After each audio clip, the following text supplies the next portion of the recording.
पेशावर में पीछे रखी असेंबली ने इलेक्शन कराओ मुल्क बचाओ मुहिम में तेजी ला दी है। रुकने सूबाई असेंबली मलिक वाजिद कहते हैं कि इमरान खान की हिदायत पर मिनो अन अमल होगा और असेंबली तहरील का फैसला भी अटल है। इसी पर बात करेंगे हमारे नुमाइंदे नवाब शेर जो कि इस वक्त मलिक वाजिद के साथ ही मौजूद हैं। जी नवाब शेर बताइएगा।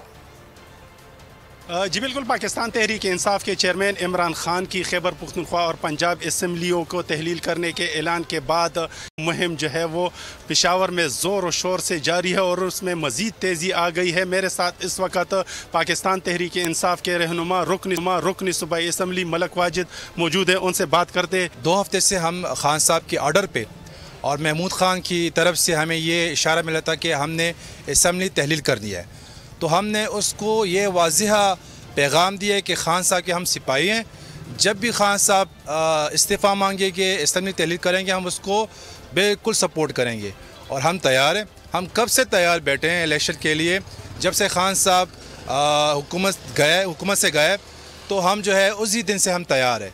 तो इंशाल्लाह हमारी जो तैयारी है वो मुकम्मल है। इससे पहले हम सिंपल मेजॉरिटी के साथ आए थे, इंशाल्लाह इस बार जो है हम टोटल मेजॉरिटी के साथ आएंगे। जैसा कि आप लोग देख रहे हैं कि मलिक वाजिद का यही कहना है कि अपने हलके में उन्होंने जो है वो इलेक्शन कराओ और मुल्क बचाओ मुहिम जोर और शोर से जारी किया हुआ है और वो इलेक्शन की तैयारी कर रहे हैं। नवाब बहुत शुक्रिया। अब इसी पर हम बात करेंगे, हम इसे ज्वाइन करें हाशिम डोगर साहब और साबिक गवर्नर भी रह चुके हैं पंजाब के। बहुत शुक्रिया आपका हाशिम साहब। अब ये सारी सूरत हाल है जो एक क्योस पे मजीद क्योस हो गया है कि अब वो कह रहे हैं गवर्नर कीजिए एतमाद का वोट लें, अलग से उन्होंने इजलास बुला लिया है, नंबर्स उनके पास पूरे नहीं हैं। अब आप लोगों की क्या स्ट्रेटजी रहेगी सारी सूरत हाल में? जी बहुत शुक्रिया। पहले तो मैं थोड़ा क्लैरिफाई कर दूं कि मैं साबिक गवर्नर नहीं हूं, मैं साबिक वज़ीर दाखिला। जी जी जी जी जी बिल्कुल बिल्कुल बिल्कुल, हम इसको क्लैरिटी कर लेते हैं। तो दूसरी बात है कि बिल्कुल समझ नहीं आ रही कि ये किस तरफ चल रहे हैं। जिनकी हुकूमत है हमारी पंजाब में, हम चाहते हैं कि हम इलेक्शन में जाएं और ये जो है ना ये पूरी एफर्ट कर रहे हैं कि नीचे हमें इलेक्शन में नहीं जाना चाहिए। उसकी एक बड़ी क्लियर वजह है, इनको इलेक्शन जो है वो अपने लिए वो जो फांसी का घाट होता है वो नजर आ रहा है। इनको पता है कि इनको पंजाब में इतनी बुरी शिकस्त होने वाली है। केपी के तो आप जिक्र ही ना करें, वहाँ पे तो कोई बहुत किस्मत वाला होगा जो पीटीआई के किसी एमपीए को हरा के असेंबली में पहुंचेगा।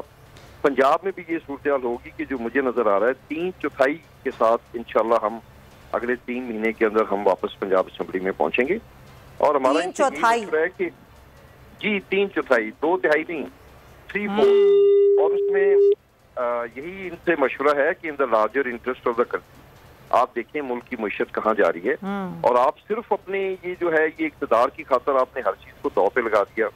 भिखारियों की तरह भीख मांगते हैं, पूरी दुनिया से इनको भीख को नहीं देता। मईशत का ये हाल है कि इस वक्त दुनिया में फ्यूल प्राइसेस इतने लो रेट्स में हैं कि माजी में पिछले 3-4 साल में नहीं रही और ये हमें 250 लीटर पे पेट्रोल दे रहे हैं, डॉलर मिल नहीं रहा। ये करना क्या चाह रहे हैं? ये जो एक मुंशी इनका आया है बाहर से जिसका इन्होंने बड़ी वो बताया था कि ये जादूगर है मईशत का, वो भी फेल हो गया है। शहबाज शरीफ के बारे में इन्होंने एक चक्कर चलाया हुआ था जी, बहुत अच्छे एडमिनिस्ट्रेटर हैं, बिल्कुल फेल हो गए और मतलब साफ नजर आ रहा है कि The most incompetent prime minister। Sir वो अच्छा एडमिनिस्ट्रेटर है ना, वो अपने लिए अच्छा एडमिनिस्ट्रेटर हैं, सारे केसेस भी माफ हो रहे हैं। हाँ जी बिल्कुल। देखिए ना, आपका मुल्क जब आजाद हुआ तो आपकी मईशत उस वक्त कहाँ पे थी? आपके जो अदारे दुनिया में मशहूर थे, आपकी इंटरनेशनल एयरलाइन, आपकी इरिगेशन सिस्टम, आपका रेलवे सिस्टम, उन सब का बैठा के तो इनको देखें कि ये जो है ना वो प्लम्बर से इन्होंने काम शुरू किया, नलके टूटियां ये लगाते थे और वहां से चलते हुए जो एवन फील्ड और किधर किधर इनके अपार्टमेंट्स बन गए। तो इनको खुदा का खौफ करना चाहिए, मुल्क पे तरस करना चाहिए। इस अवाम का थोड़ा बहुत भी अगर इनके दिल में दर्द है तो ये जनरल इलेक्शन में जाएं और अगर इनको कोई खुशफहमी है कि ये बड़े पॉपुलर हैं तो जीत के आ जाएं। हम बिल्कुल डॉक्टर साहब एक बहुत ही मासूमाना सवाल मैं आपसे करना चाहती हूँ, वो ये कि अब एतमाद के वोट का कह दिया है, एतमाद का वोट नंबर गेम आप लोगों के पास पूरे हैं, ये अवाम जानना चाहती है कि क्या ऐसा मुमकिन है कि असेंबली भी तहरील हो जाए पंजाब की और परवेज इलाही वजीर आला भी रहें? देखिए एतमाद का वोट गवर्नर साहब एज फार एज मैं कोई लीगल फ्रेटर्निटी से मेरा तल्लुक नहीं है, मगर जो मैंने कल से हम जानते हैं कि जब आपका असेंबली का इजलास सेशन में हो तो गवर्नर जो हैं वो एतमाद के वोट के लिए नहीं कह सकते। तो वो जो गवर्नर का खाता है वो तो स्पीकर के ऑफिस में जो रद्दी की टोकरी है उसमें चला जाएगा। अच्छा, जहाँ तक अदम एतमाद की ये बात कर रहे हैं, अदम एतमाद में ओनर्स ऑफ रिस्पॉन्सिबिलिटी इनके ऊपर है। अच्छा। इन्होंने 186 मेंबर ला के तो हाउस के अंदर खड़े करने हैं, जिन्होंने अपने दोनों हाथ खड़े करने हैं कि जनाब हम अदम एतमाद करना चाहते हैं।